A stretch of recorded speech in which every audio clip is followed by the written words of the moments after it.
হেমন্ত মামা আপোনাক কৈছো আপুনি নিজে গম পায় যে আজি আমাৰ জুবিনদাৰ কাৰণে পুৰা অসম কান্দি আছে আৰু অসমৰ সৰু ডাঙৰ সব মানুহে কিন্তু ন্যায় বিচাৰিছে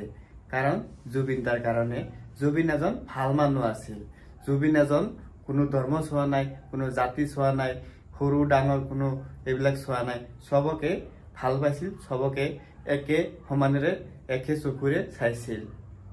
আপোনাক এটা কথা কও আপুনি অসমৰ মুখ্যমন্ত্ৰী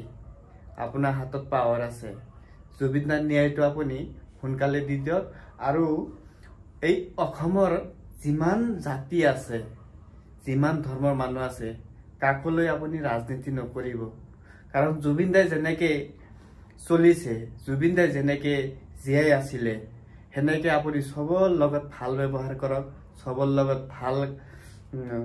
সম্পৰ্ক ৰাখক কোনো জাতি লৈ কোনো ধৰ্ম লৈ এইবিলাক লৈ কোনো ৰাজনীতি নকৰিব আৰু এটা কথা আপোনাক কও আপুনি যত আছে আপুনি তাতেই থাকিব আপুনি নমৰা আক্ৰান্ত কাৰণ আপুনি যদি অসমৰ কাৰণে অসমৰ মানুহৰ কাৰণে যদি ভাল কাম কৰে আপোনাক তাৰ পৰা কোনেও গুছাব নোৱাৰিব কোনেও আতৰি দিব নোৱাৰিব আপুনি সদায় তাতে থাকিব কাৰণ যেনেকে আজি জুবিনদাৰ কাৰণে পুৰা অসমবাসী কান্দি আছে চাওক কিয় কান্দিছে কাৰণ জুবিনদা এজন ভাল মানুহ আছিল জুবিনদা দুখীয়া মানুহক সহায় কৰিছিল তাৰ ওচৰত যোনে গেছে তাকে সন্মান দি ভাল কৰি তাৰ লগত ব্যৱহাৰ কৰিছে আপুনিও এনেকা কৰক আপুনি ৰাজনীতি কৰক আপুনি অসমৰ জনগণলৈ ৰাজনীতি কৰক অসমৰ উন্নয়নলৈ ৰাজনীতি কৰক কোনো ধৰ্মলৈ নহয় কোনো জাতিলৈ নহয় আপুনি সবৰ লগত ভালকে থাকক ভালকে চলক আপুনি যত আছে তাতেই থাকিব মৃত্যুৰ আক্ৰান্ত আৰু আপুনি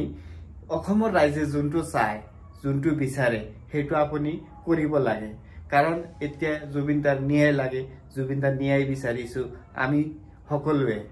আপুনি সেইটো কামটো অলপ সোনকালে কৰি দিয়ক আপুনি জুবিনদাৰ ন্যায়টো দিয়ক